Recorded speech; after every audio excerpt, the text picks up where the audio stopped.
रीमा नाम की एक चुड़ैल थी जो अपने बड़े से भूतिया घर में रहती थी।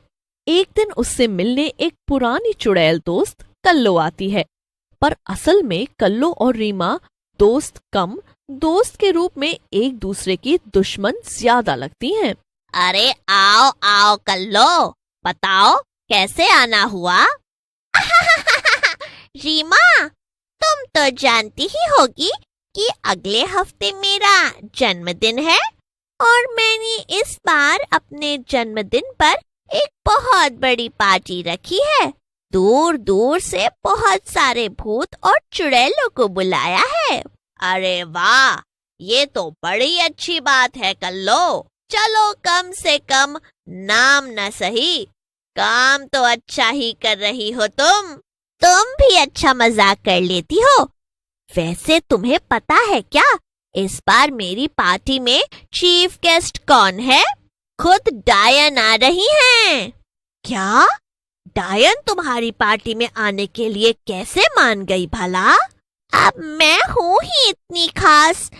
वैसे वहां पर सिर्फ अमीर भूत चुड़ैले अच्छे अच्छे कपड़े पहन कर आएंगे, और अगर तुम्हारे पास अच्छे कपड़े ना हो तो तुम ना भी आओ। ये सुनकर रीमा चुड़ैल को बड़ा गुस्सा आता है, लेकिन वो अपना गुस्सा छिपा लेती है और हंसते हुए कल्लो चुड़ैल से कहती है, क्या तुम भी कल्लो कैसी बातें कर रही हो? अरे तुम देखना, मैं ऐसी ड्रेस पहनकर पार्टी में आऊंगी कि सब डायन को नहीं बल्कि मुझे देखेंगे। क्या? क्या सच में? ऐसा क्या पहनने वाली हो तुम?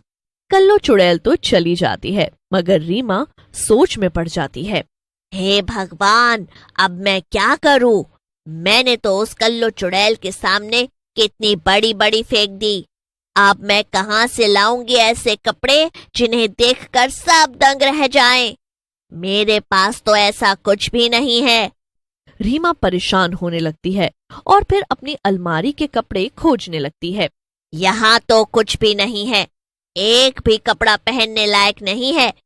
एक काम करती हूँ, बाजार जाकर देखती हूँ, वहां जो भी कपड़ा मुझे अच्छा लगेगा मैं दुकानदार से छीन लूंगी। ये सोचकर रीमा बाजार की तरफ चल देती है, मगर बहुत देर ढूंढने के बाद भी चुड़ैल को अच्छे कपड़े नहीं मिलते। ओफो, अब मैं क्या करूं? ये सब तो कितने आम और मामूली कपड़े हैं, कुछ भी नया नहीं है यहाँ पर। अरे मुझे तो ऐसा तड़कता फड़कता चाहिए जो डायन के कपड़ों से भी ज्यादा डरावना हो, जिसे देखकर सब दंग रह जाएं। रीमा चुड़ैल ये सब सोचते सोचते एक पेड़ के नीचे बैठ जाती है, पर तभी थोड़ी दूर से बैंड बाजे की आवाज सुनाई देती है। अरे ये शोर कैसा? ऐसा लगता है पास में ही किसी इंसान की शादी हो रही है। रीमा चुड़ैल शादी में घुस जाती है और तभी उसे होटल के अंदर एक कमरा दिखाई देता है। लगता है ये दुल्हन का कमरा है। चलो अंदर चलकर देखती हूँ कि क्या हो रहा है। रीमा अंदर घुस जाती है और दुल्हन को तैयार होता हुआ देखने लगती है। बचाओ, ये तो चुड़ैल है, तुम यहाँ अंदर कैसे आ गई? अरे अरे, ए लड़की, चिल्लाना बंद कर। मैं तो बस यहाँ घूमने फिरने आई थी, मुझे ये कमरा दिखा तो अंदर चली आई। ओह अच्छा, तो तुम यहाँ से मुझे बिना मारे चली जाओगी? रीमा चुड़ैल दुल्हन के लहंगे को ध्यान से देखती है और उसे उसका लहंगा बड़ा ही अलग और सुंदर लगता है। तेरा ये लहंगा तो बड़ा ही सुंदर लग रहा है। ये? हाँ, है ना सुंदर? मेरा ये सुंदर लहंगा तो शहर की मशहूर पारुल दर्जी ने सिला है। अरे तुम जानती हो, पारुल दर्जी जैसे चाहो वैसे कपड़े सिल देती है। क्या? सच में? तो क्या मुझे जैसे कपड़े चाहिए होंगे वो ठीक वैसे ही सिल देगी? हाँ हाँ, क्यों नहीं, मगर वो इतनी आसानी से किसी के लिए कपड़े नहीं सिलती, वो बहुत सारे पैसे। वो सब तो मैं देख लूंगी, तू बस मुझे जल्दी से उस पारुल दर्जी का पता बता। दुल्हन चुड़ैल को पता बता देती है और रीमा चुड़ैल उसी टाइम उस पते पर चले जाती है।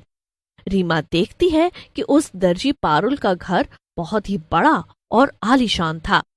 अरे अरे, इस पारुल दर्जी का घर तो कितना बड़ा है। लगता है कि ये सच में बहुत मशहूर और अमीर है। अब मेरे पास पैसे तो नहीं, तो मुझे इसे डरा धमकाकर ही अपनी ड्रेस बनवानी पड़ेगी। रीमा चुड़ैल सीधा पारुल दर्जी के घर में अंदर जाती है और उसे ढूंढने लगती है। थोड़ा ढूंढने के बाद रीमा को पारुल अपने कमरे में मिलती है। पारुल एक चुड़ैल को अपने घर में देखकर बहुत डर जाती है।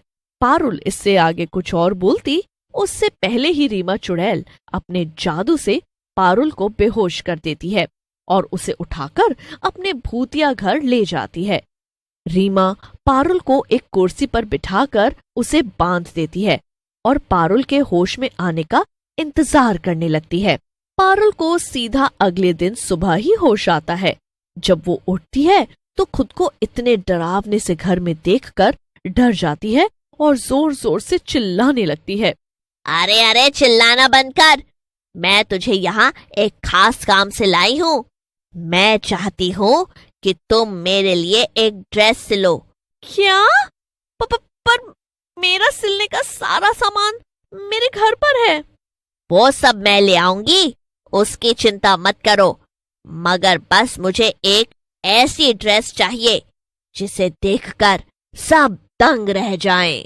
तुम्हें वो किस रंग की चाहिए ये सब, तभी तुम्हें ड्रेस सिल पाऊंगी। अच्छा ठीक है, वैसे तुम्हें इस सब में कितना वक्त लगेगा? ड्रेस बनाने में कम से कम 2 हफ्ते लगेंगे। इससे पहले कि पारुल कुछ कह पाती, रीमा को गुस्सा आ जाता है और वो डरावनी आवाज में पारुल से कहती है, ए लड़की, तूने सुना नहीं क्या ठीक से? मुझे 3 दिन में मेरे कपड़े चाहिए, मतलब चाहिए। ये सुनकर पारुल बहुत डर जाती है और चुड़ैल से कहती है, अच्छा ठीक है, मैं सब बना दूंगी, लेकिन फिर मैं तुम्हें जो जो चीज बताऊंगी तुम्हें तुरंत जाकर बाजार से लाना पड़ेगा। रीमा चुड़ैल से ये सुनकर खुश हो जाती है। फिर क्या था, रीमा चुड़ैल और पारुल मिलकर ड्रेस बनाने के काम में लग जाते हैं।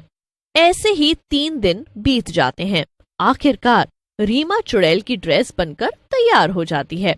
वो ड्रेस गहरे लाल रंग की थी और उसके ऊपर सारे छोटे छोटे कंकाल लटके हुए थे। ये लो, आखिरकार ये ड्रेस बनकर तैयार हो गई। एक बार तुम इसे पहनकर तो देख लो। हाँ, अभी पहनकर आती हूँ मैं। रीमा चुड़ैल ड्रेस पहनकर आती है। ड्रेस रीमा को वाकई में बहुत ज्यादा पसंद आती है। वो पारुल से कहती है, वाह वाह, ये ड्रेस तो मुझ पर बहुत अच्छी लग रही है। इसे पहनकर पार्टी में जाऊंगी तो बस मेरे ही चर्चे होंगे। ये तो बहुत अच्छी बात है। तो क्या अब मैं जा सकती हूँ? हाँ बिल्कुल। वैसे क्या तुम मुझे ये ड्रेस सिलने के लिए पैसे नहीं दोगी? पैसे तो मेरे पास नहीं है, पर अगर तुम चाहो तो मैं तुम्हें अपने साथ उस भूतों की पार्टी में ले जा सकती हूँ। वहाँ कई सारे भूत और चुड़ैल आएंगे। तुम्हें उनसे मिलकर बड़ा मजा आएगा। क्या? नहीं, मुझे नहीं जाना। मेरी जान बच गई, वही क्या कम है।